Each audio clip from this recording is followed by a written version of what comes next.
څومره چې معاشره کې مالدار خلک دي هغوی به متوګد په خوله شیار واقع دا سړی خو ډېر زیات مالداره شو.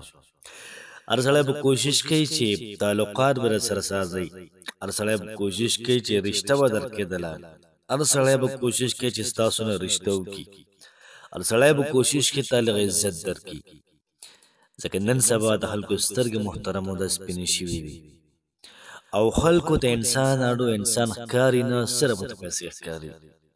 زه کله کله یو خبره کوم ملګرو ته، وایم چې یو سړی راشي په ګاډي کې انتهایي نالایقه انسان وي، خو چې ودرېږي او څو خبرو کې ګډې وډې وایي واپس وخېږي او ځي، ولکه دا ډېر قابل سړی و یار.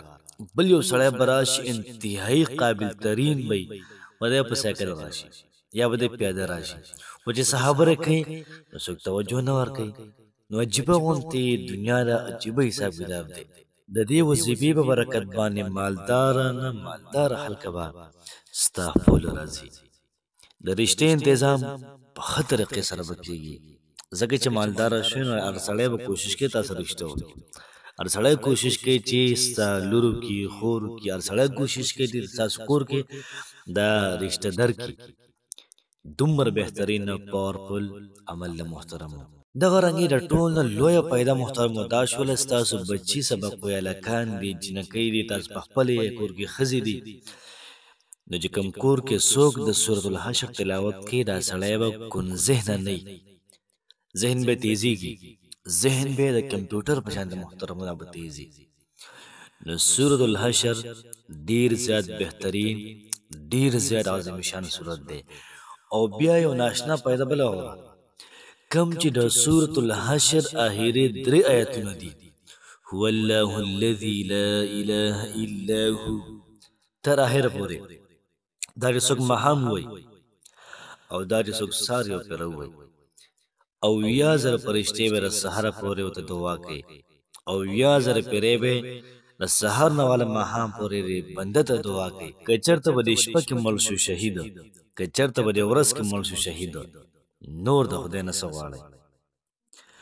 او لا علاج بیمارو علاج په دې کې دی. زموږ د ګناهونو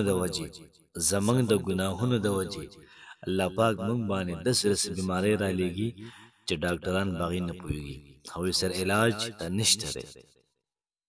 خو لیکن تاسو یو خبر کوم، سورة الحشر تاسو کور کې روزانه شروع کړئ انشاءالله العزیز، په شریکه باندې شروع کړو، تاسو هم شروع کړئ، زه هم شروع کوم انشاءالله العزیز. ډېره زیاته پیدا محترم ادا کوي. نو کوشش کوو د سورة الحشر دا وظیفه په خپله مو کړو، ملګرو سره هم شیر کړو، بس روزانه یوه پیره. اور چاله پکار دی چې په هر کور کې د عام شي روزانه یو پیره سورة الحشر. بیا تماشه کوئ چې الله پاک څه تماشه کوئ چې معجزات په خپلو سترګو وینئ که نه وینئ، تماشه کوئ چې د خوشحالۍ ژوند راځي که نه راځي. الله پاک هم خوشحاله آباد ساته.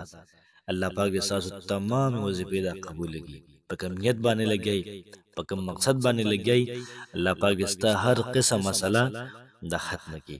الله پاک هم هر قسم حاجت پوره کړه.